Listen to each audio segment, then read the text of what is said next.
Con uno, el doctor Carlos Elizondo Mayer Serra, a quien le pregunto, bueno, para ti, ¿cuál es la lección de esta elección? ¿Crees que el sacrosanto mito de la democracia perfecta se derrumba? ¿Crees, Carlos, que Trump ganará en tribunales lo que va perdiendo en las urnas? ¿Cómo te va? Muy buenas noches. Son 3 preguntas y una sola respuesta, por favor. Mi querido Pepe, buenas noches. Mira, en efecto estamos atestiguando la peor combinación posible para esta democracia tan vieja que tiene instituciones poco actualizadas y que había sobrevivido razonablemente bien gracias a que en los momentos críticos los personajes más importantes se habían comportado como demócratas. Incluso Al Gore, habiendo sido vencido con la Suprema Corte nombrada por el papá de su adversario, en el estado donde gobernaba el hermano de su adversario, que tenía muchas más razones que Trump para reclamar fraude, aceptó su derrota. Y esa es la regla básica de la democracia, que juegas con un conjunto de reglas, las sabes de antemano. Trump sabía que había votos por correo, sabía que se iban a contar después, incluso en Pensilvania trataron de hacer que se contaran antes, como en otros estados, para no tener este problema, y los legisladores republicanos se opusieron a ello. Entonces las reglas eran conocidas por todos, y ahora que pierde, por supuesto, patea las reglas. Y las patean como les conviene. Vi hace rato un documental, un clip muy interesante de los que apoyan a Trump en Pensilvania, diciendo que no se cuenten los votos, porque ahí no les conviene, y en Arizona que se cuenten ya los votos, porque ahí es donde creen que les puede convenir. Pero esta combinación de reglas viejas, opacas, diversas en cada uno de los estados, con un personaje como Trump, está haciendo agua. Y está llevando a lo peor que le puede pasar a una democracia, que es no resolver el conflicto político de forma ordenada, clara y legítima. Y sea cual fuera el resultado, Pepe, que yo creo que va a ser Biden, hay una muy pequeña probabilidad que sea Trump, sea este el resultado, aunque fuera el otro, va a quedar profundamente deslegitimada la democracia de Estados Unidos. Porque no es solo que Trump diga que hubo un fraude, y lo dice sin prueba alguna. Habla de los votos fraudulentos, de los votos ilegales, pero eso solo está en su cabeza, no hay ningún argumento verdadero.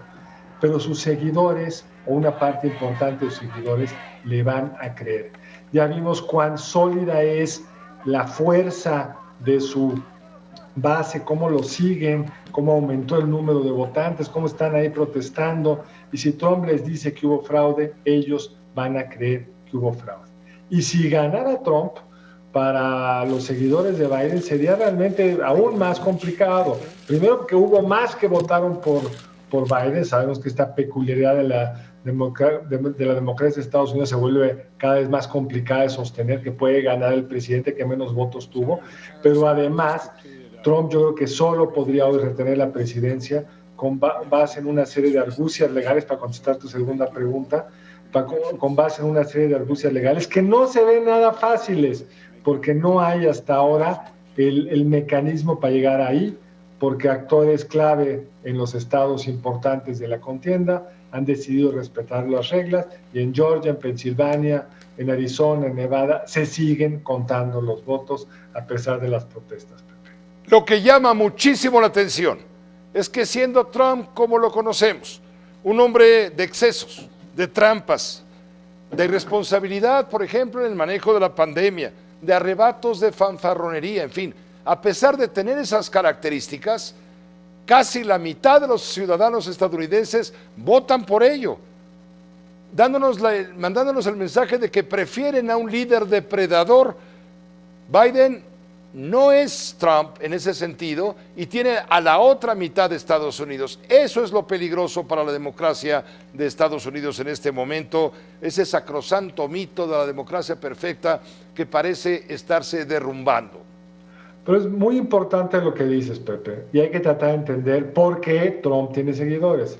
Primer tema, si no hubiera habido pandemia, por el muy buen desempeño de la economía de Estados Unidos, tasas de crecimiento históricas, desempleo histórico, subida en los mercados de valores que ayuda al fondo de retiro de millones de ciudadanos de Estados Unidos, no hubiera perdido esta elección. Esta elección la está perdiendo por la pandemia.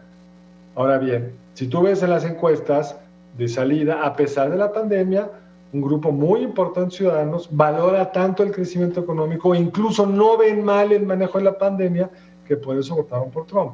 Pero también hay una serie de temas que Trump maneja muy bien, el racismo, la xenofobia, etcétera, la polarización permanente, que a esa base le hace todo el sentido. Y en esa polarización han logrado retratar a Biden como un socialista que no va a darle seguridad en sus casas porque les va a poner departamentos populares por ahí, que va a socializar la medicina, y una serie de descripciones que ha hecho Trump de Biden han tenido mucho éxito. Incluso si uno ve esos latinos que votaron ahora en mayor proporción que por Trump que hace 4 años, uno de los argumentos es que sienten que Biden es un socialista, y dicen los cubanos, los venezolanos que salieron de sus respectivos países para ir a Miami, no voy a votar por alguien que va a volver a Estados Unidos como lo hicieron en su momento Castro y Chávez, sí, en Cuba y en Venezuela.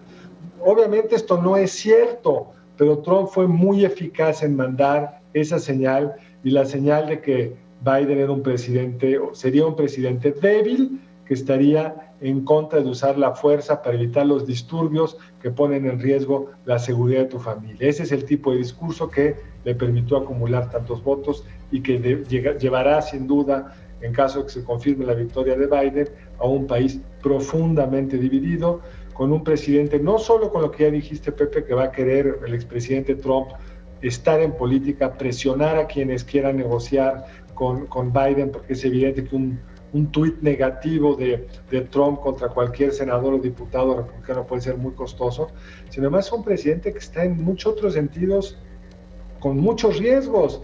Trae demandas por todos lados, hizo una serie de ilegalidades en la presidencia, perder la protección presidencial lo puede llevar a la cárcel.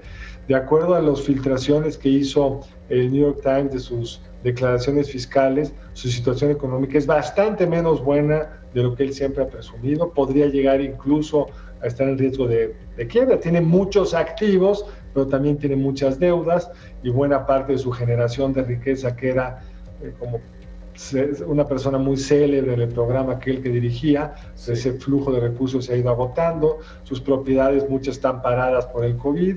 Entonces es una persona que va a entrar en un ciclo de derrota, que es algo que para alguien como Trump es muy difícil de enfrentar. Gracias, Carlos, como siempre, por este comentario, este análisis. Al contrario, Pepe, muchas gracias, te mando un abrazo y esperamos ahora sí saber mañana quién ganó.